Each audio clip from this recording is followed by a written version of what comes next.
This podcast contains content such as bullying and mental health topics and may not be suitable for listeners who are impacted by these topics. If you are experiencing issues in your workplace or would like more information on resources available in your location, please check the show notes or head to www.supercooltoxicworkplace.com. Where they're not trying to destroy their brand, they've been hurt and they've been damaged and they're coming out, and I can attest to that. Definitely one of the worst. It was the worst financial decision I've ever made in my entire life, for sure. I saw things at San Diego that were horrible. I did things about it. I tried to get a lot of support from Denmark, and I feel that they didn't take it very seriously. I know for a fact they both knew about the severity of these issues cut and dry in May, June of 2018 in San Diego. This is Super Cool Toxic Workplace, Episode 4, Headquarters. Pretty as a picture. On this episode, we continue to hear from John, the employee who began employment in San Diego, and hear what happened during his employment once he had arrived in Copenhagen and worked at Mikkeller Headquarters. We then stay at headquarters to hear from Michael, who shares their observations from their employment. Mikkeller Headquarters is in Copenhagen, Denmark. This is the hub and quote-unquote heart of the business, and where all the main players are based: Don, Rosie, Peter, HR, and Sean. We've gone from war pigs and learned about a culture and tone that reverberated from the establishment back to headquarters. It was a culture beset by a petty and degrading abuse of power. It's interesting to me, and perplexing as well, that it's not yet been labeled as that, as an abuse of power. It is an abuse of power. And this abuse of power carried through to San Diego. And I say this because neglect and apathy is an abuse of power when you are responsible for the environment of your employees. And after months of silence and neglect since the public allegations and reporting from Kate Bernot, and public deflection from the company, we know. They knew. Headquarters knew. Well, at least Don and Peter knew. So the question becomes, what was it like at headquarters? Was it the same pretty picture on the outside, masking a different reality, like it was with war pigs in San Diego? I never planned for it to be like this, but this episode does feature two men. For all the focus that has been on containing this to Me Too, it really is a case of them as well. We will get to it later in this podcast as to why it has been beneficial for it to be labeled and filed as Me Too. But I think it's important to bring you the stories of these gentlemen and what they experienced at headquarters and what they observed. So later in this episode, as mentioned, we will hear a short and anonymized testimony from Michael about his experiences and observations. And of course, we start with John. In the last episode, we had left him in the interim GM role at San Diego, in which a few months turned into 11. And we meet him in this episode, having arrived in Copenhagen, finally, to start work.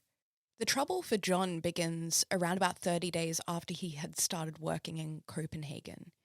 He had a call with his pension company, who had let him know that there was a problem with his visa.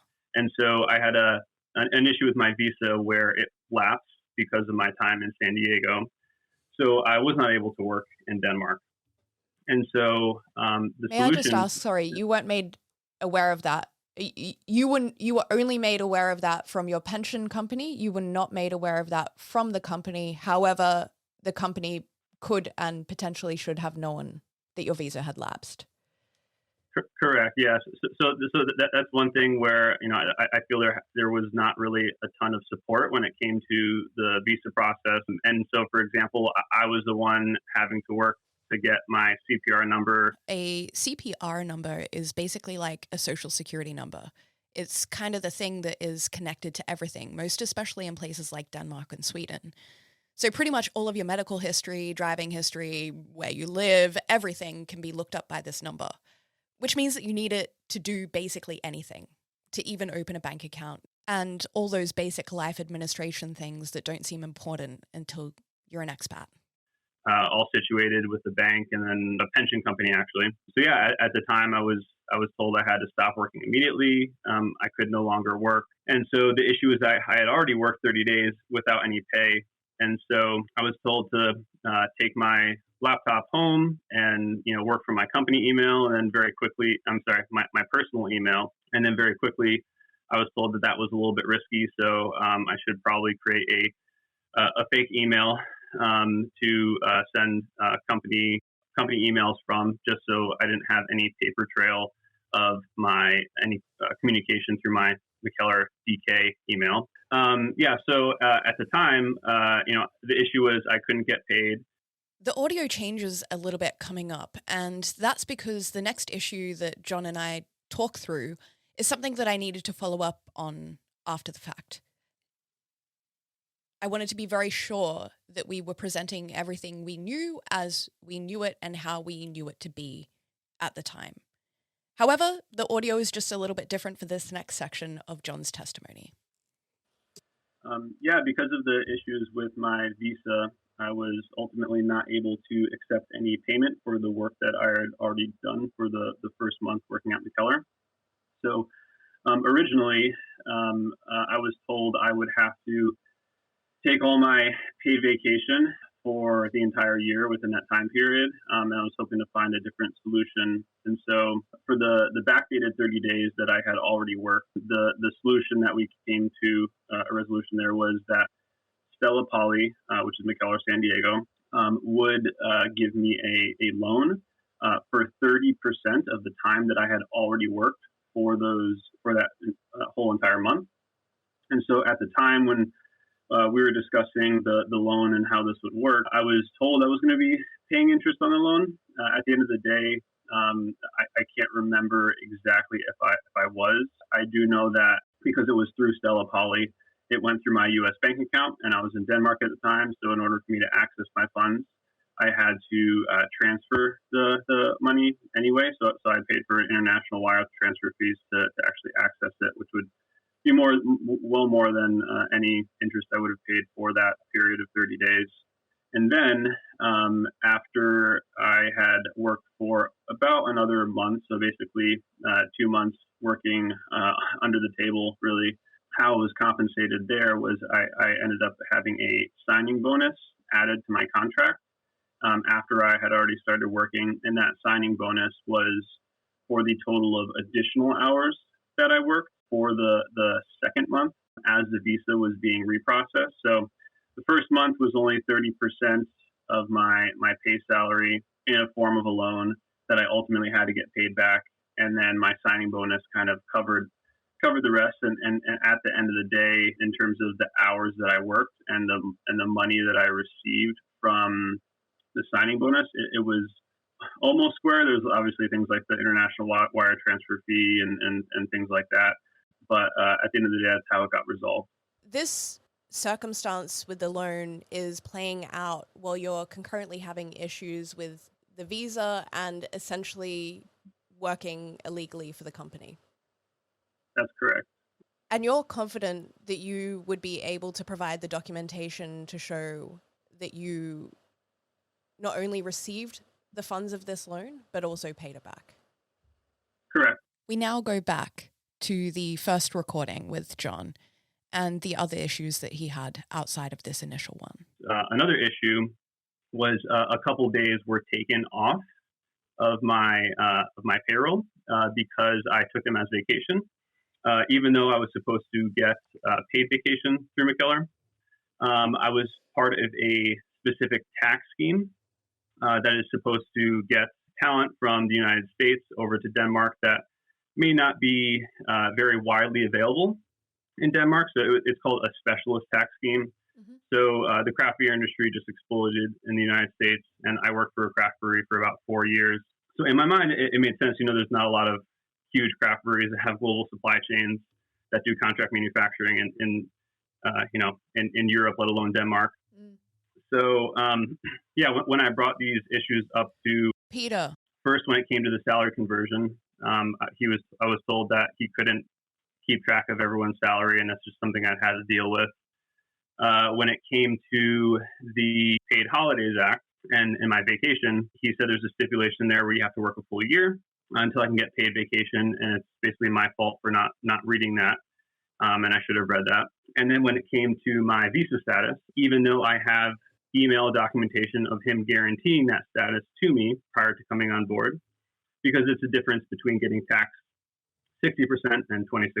So it's something that it was a big variable in my decision matrix to coming over to Denmark. So it's not something that I would have overlooked. And I need to get that in written documentation. So at the time, he told me I wasn't special and that everyone gets taxed 60%. And so all of these issues, I had to basically fight to get them resolved. And Peter was actively trying to get me, not to get the specialist tax scheme, not to get paid vacation, not to get the correct salary conversion. So definitely very shocking and eye-opening when I got there, because when I was in San Diego and I wasn't working alongside him every single day, I was called a hero. I put my entire life on hold, flying back and forth between Denmark, New York City, and San Diego.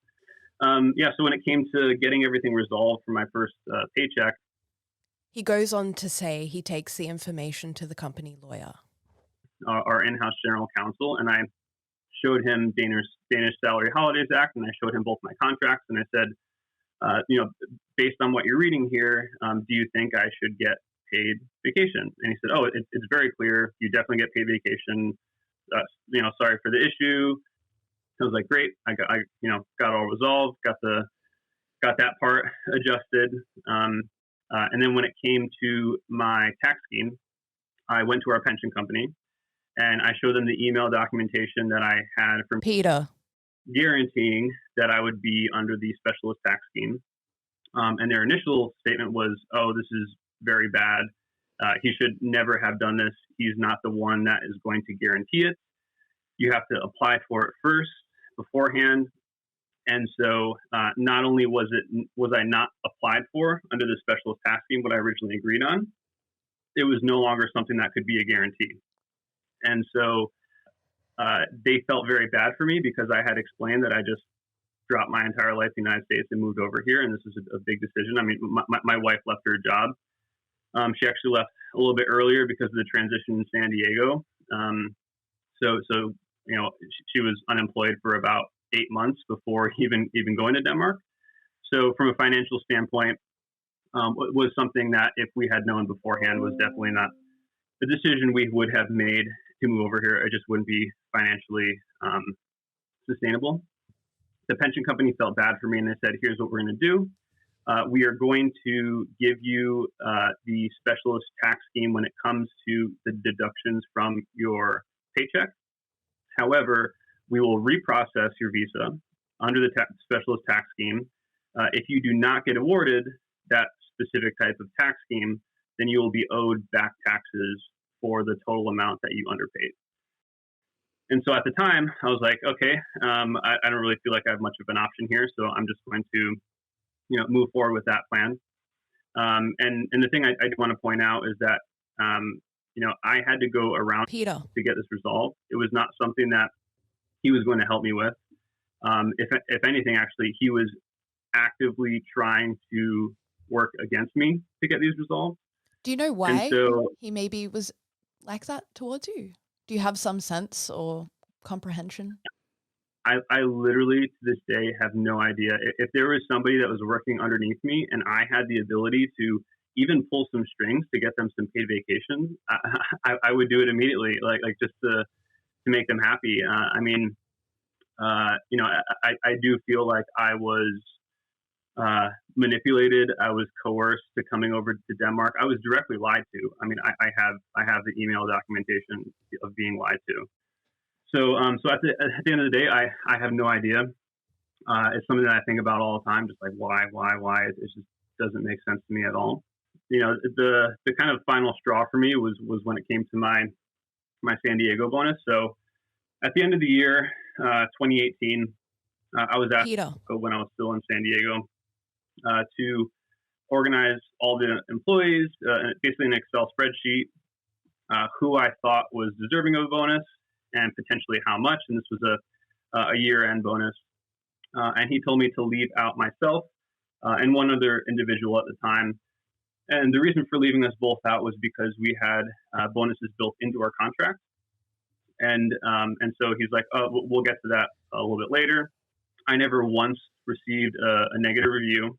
So yeah, about 5 months goes by, and I don't hear anything. And this was May of 2019. And then I reach out to them, basically just asking to have a conversation about my bonus. Some time has passed, and the time went quick. Everything was super busy. We're working on a lot of projects.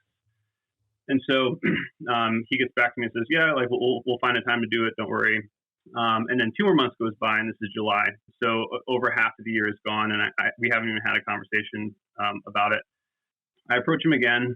He says, yeah, sorry, I'm just very busy. I'll get to it. 2 more months passes, and I remember I was doing this every 2 months, and I only brought it up to him 3 times. And each time it was to have a conversation. I wasn't being demanding. I wasn't saying, hey, where's my bonus? I'm just saying, can we please have a conversation around this? And in early September of 2019, that's the 3rd time that I reach out. And he kind of blew up on me a little bit and called me a greedy, money-hungry American.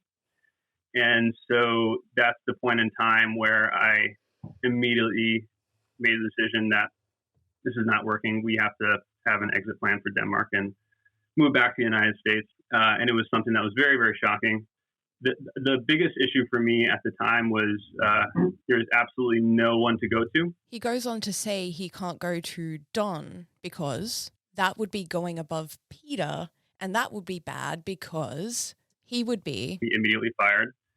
At the time when I first joined Mikkeller Denmark, we did not have an HR role. The company kind of laughed about traditional HR when it came to the United States, and didn't really take things too seriously. At that time in September, there was someone that just kind of transitioned to an office manager / HR role, and she reported everything to Peter. So I knew that if I were to mention anything to her about my situation, it would just immediately go up to Peter. He would, get wind of the conversation we had, and then I'd be terminated. So I kind of knew those were my only 2 options. So me and my wife spoke about it, and we're like, okay, we'll have a transition plan out to be home by Christmas, and that was the plan. And I said, but before I do that, I feel like I have to talk to her about this and just let her know everything that was going on. And the entire company knew that there were, I wasn't having the best time there in terms of me having to work in secrecy for 2 months and knew I had issues with my tax scheme and stuff like that. And I just kind of laid everything out to her and told her exactly how I felt, all my concerns about, how I've been treated very unfairly. And she was definitely, very apologetic. She felt bad for me for sure. But at the end of the day, I know she's going to have that conversation with Peter. And I don't know what's going to happen there. And then so, 3 weeks after I had that conversation with her, I was handed my termination letter. And the reason for termination was because of restructuring in the company. So, at the end of the day, when I got the termination letter, we had already made the decision to move back to the United States. So it wasn't that much of a shock. I either knew I was going to end the relationship or it was going to be Mikkeller. And so we moved back to the U.S. What was your mental state like as you left Copenhagen? Yeah, that's a tough one. Through that whole process, the last 3 months were pretty tough. I had made the wrong decision. My wife trusted me to make that decision, and I persuaded her to come to Denmark. She put her entire career on hold, and so it was a tough pill to swallow. At the end of the day, coming back to the United States, not having jobs, not having a place to live, not knowing what we're going to do for income, not having a car.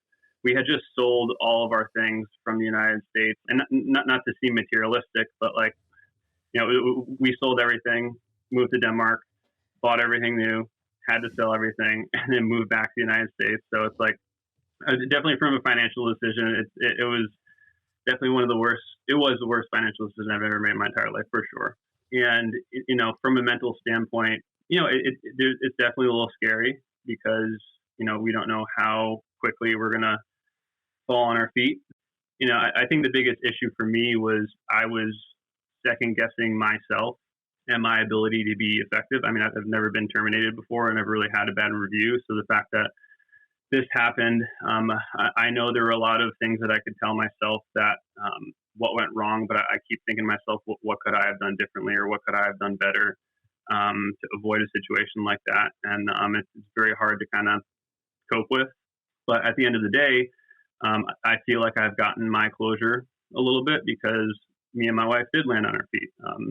I know there's a lot of other people out there that may not have ended up on their feet as quickly, or may have been, hurt or damaged more than I have.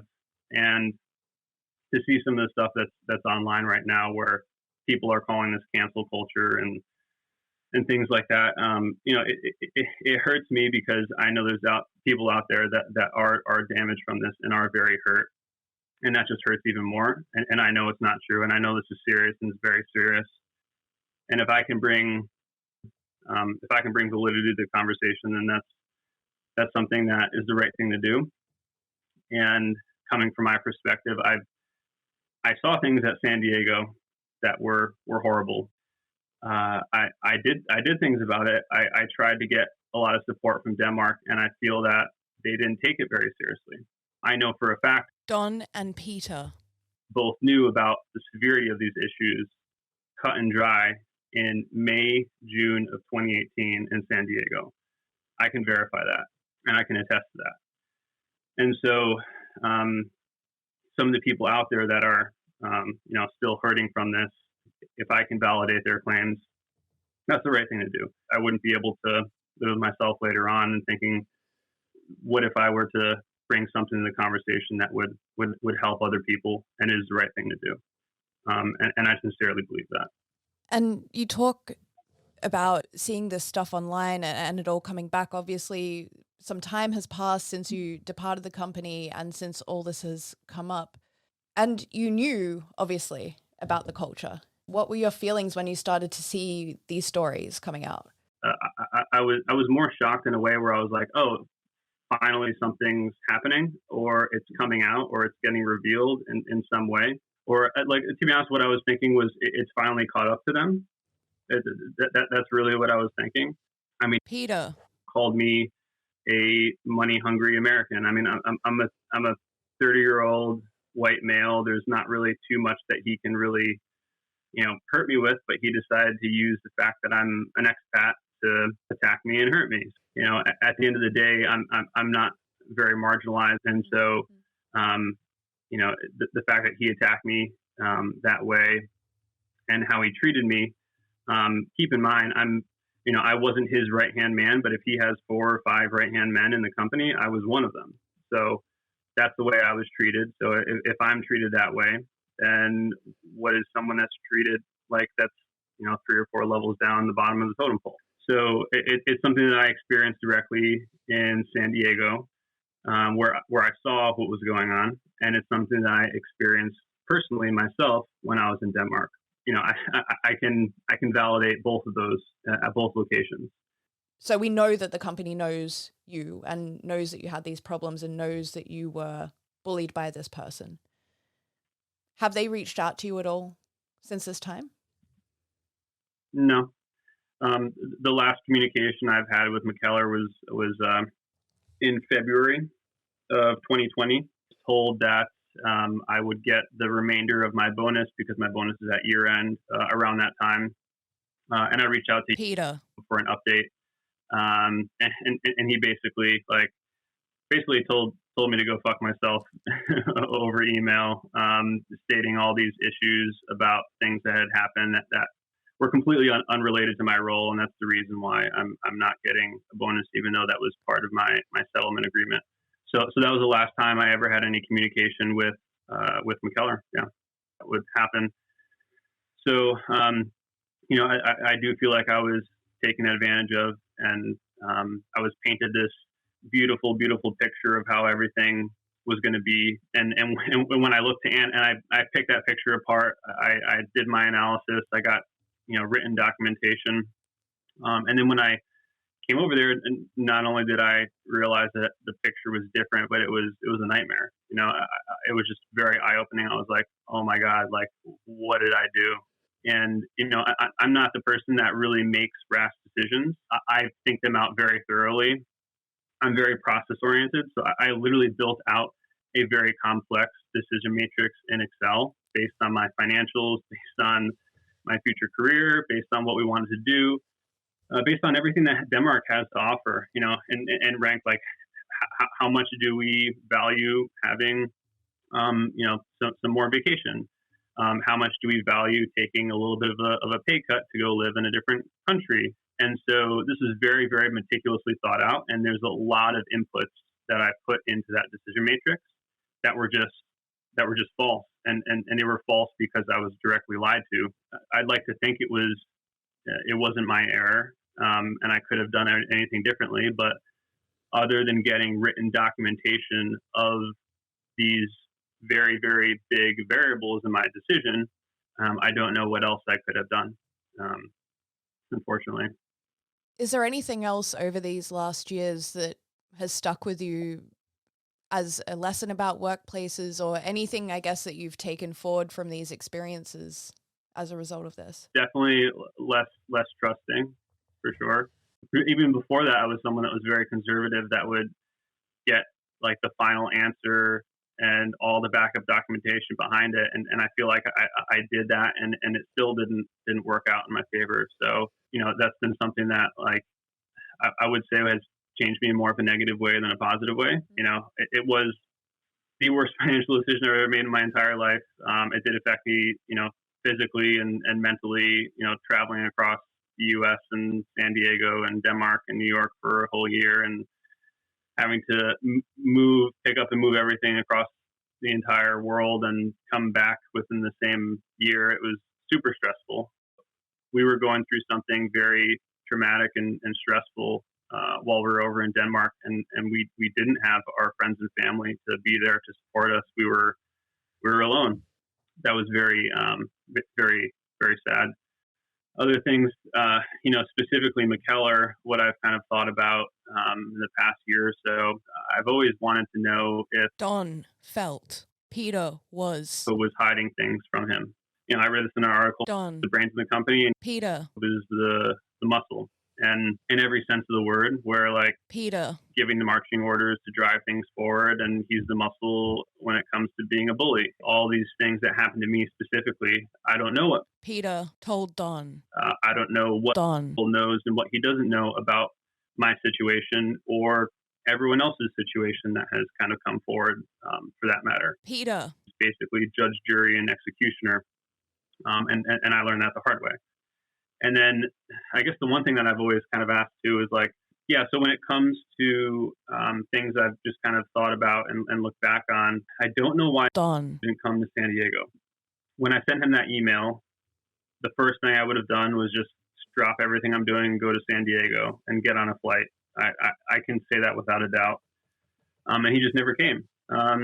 He was flying to North Korea to run the Pyongyang marathon and going to Greenland to brew beer, and Bhutan, and flying all over the place to, brew beer and get high fives. But there was a big issue in San Diego that he knew about, and not once did he ever go there to try and affect change and impact things. And maybe at the time he didn't think it's very important, but right now I'm sure he has a different opinion of that with everything else that's going on. And if he had went to San Diego and could say like, hey, as soon as I knew about this, I got on a flight and went down there and try and resolve it, which he didn't. And that's something that always kind of bothers me, and was thinking, why? Like, why do you have all this time to go and brew beer with all your friends and, go have all this fun, but you can't take a week out of your schedule or a few days to go down to San Diego and say, hey, we're getting these results and we're going to fix it and we're going to get to the bottom of this, and I'm here and I'm committed. There was none of that. And that's something that I've always kind of asked myself. Is there Anything else that you would like the people who've heard your story today to know? There's a lot of people out there that are coming out of the woodwork and making claims. I've seen firsthand myself some of the same claims that they're making. It's just a different person, and it's slightly different. I can tell by my direct experience being in San Diego and seeing those things happen that they're most likely true. It's very highly likely that they're true. I cannot speak to individuals that were there before my time, but I can speak overall to the work culture. And that work culture that I experienced when I first got to Mikkeller San Diego definitely bred those types of experiences that people had that affect them in a negative way. I can attest to that firsthand. I can also attest to experiencing it from the top myself being in Denmark. So all the way from San Diego to Denmark, from the bottom to the top, I've seen it myself and I've experienced it myself. If I can bring some validity to the conversation, and some people that are out there that don't have backup emails, that don't have a documentation about their experience, that feel like they're being gaslit and are super stressed out about the situation and don't know where to go. If I can bring just a little bit of that to the conversation, yeah, that's the right thing to do. When I read the transcript of Don on DR, just kind of gaslighting these people and saying that they're trying to destroy my brand, where they're not trying to destroy their brand. They've been hurt and they've been damaged and they're coming out, and I can attest to that. Even at Mikkeller, there's like an us versus them mentality, and if someone does something wrong, it's like they're an idiot, they're stupid, they're a horrible person, and let's get rid of them. And every single person that they terminated previously, they would speak very, very nasty of. There's a very like us versus them mentality when it comes to Mikkeller, and if you're not part of the in crowd, then you're part of the out crowd, and you're going to be treated as such.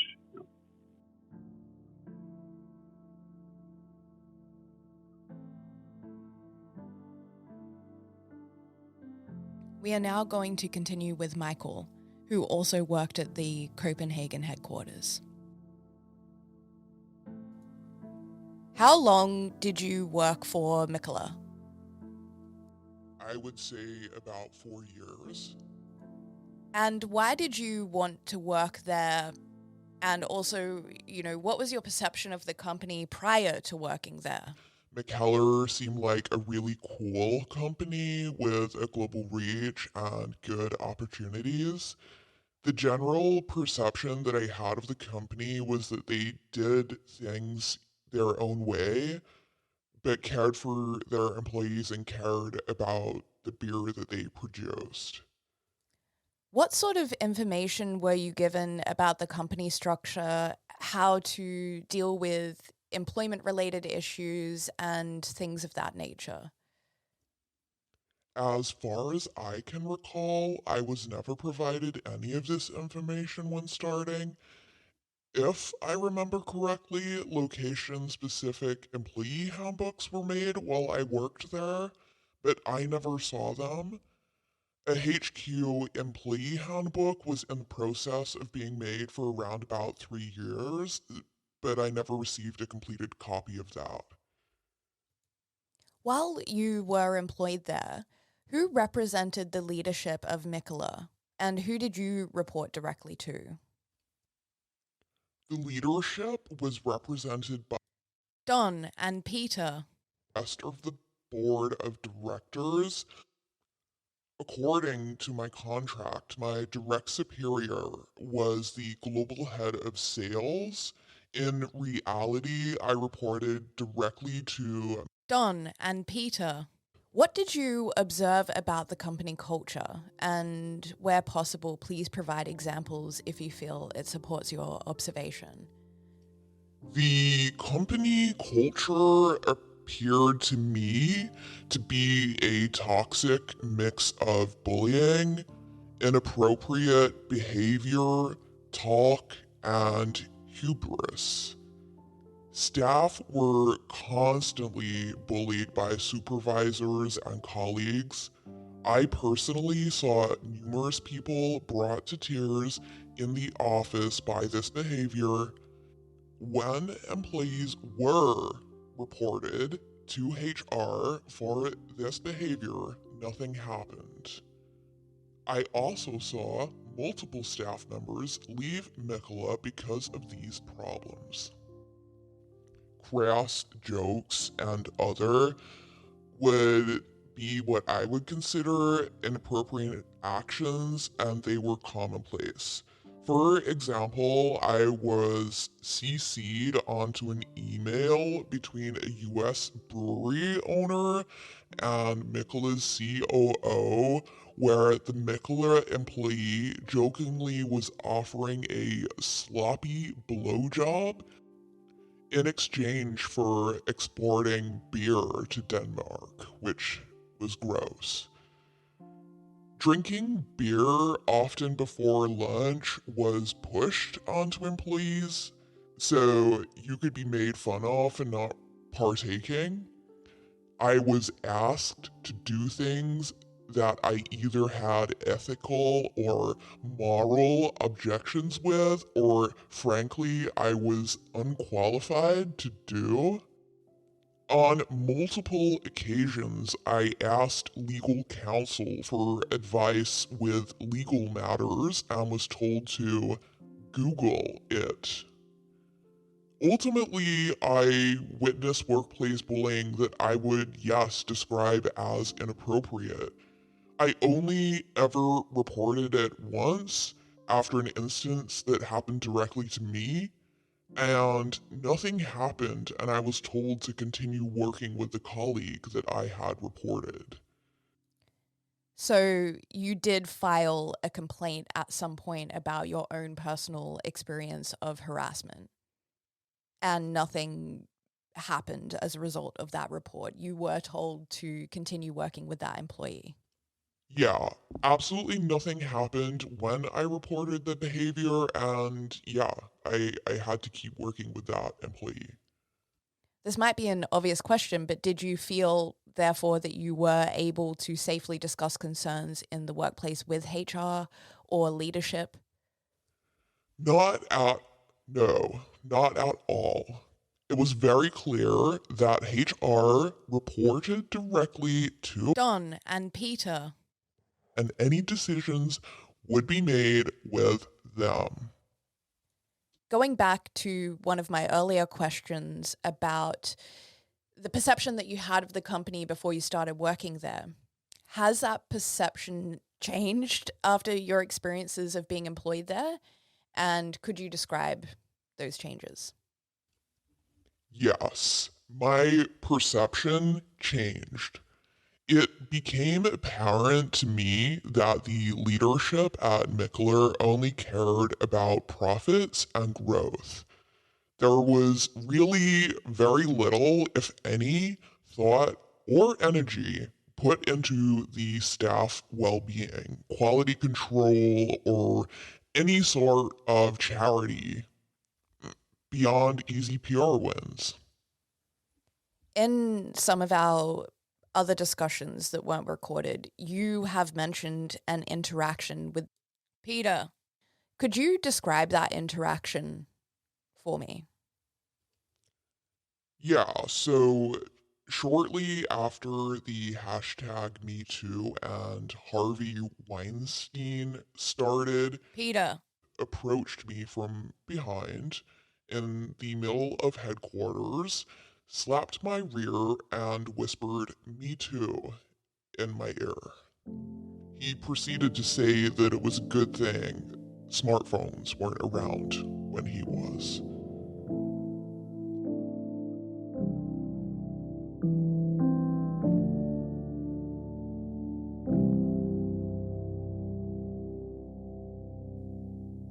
Next episode, we'll continue to hear about working at headquarters.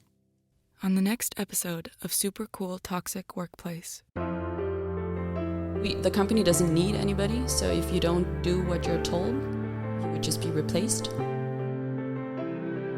So it's not a Me Too thing. It's not isolated to a Me Too thing. It's the culture in general.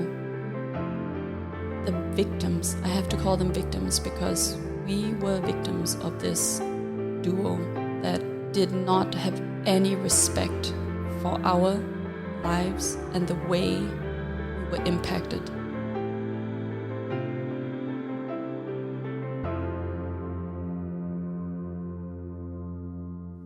Super Cool Toxic Workplace is a Hand and Heart media production and was written, produced, and hosted by Kate Bailey. To join in the conversation around episodes, follow at handandheart.eu on Instagram or at _Kate_Bailey_ on Twitter. Original music by Julia Laws. Design and social media templates were provided by the anonymous artist going by Bennis Gallery and were provided for free. For all information and resources relating to this podcast, including contact links should you wish to connect with Kate and the team, head to www.supercooltoxicworkplace.com.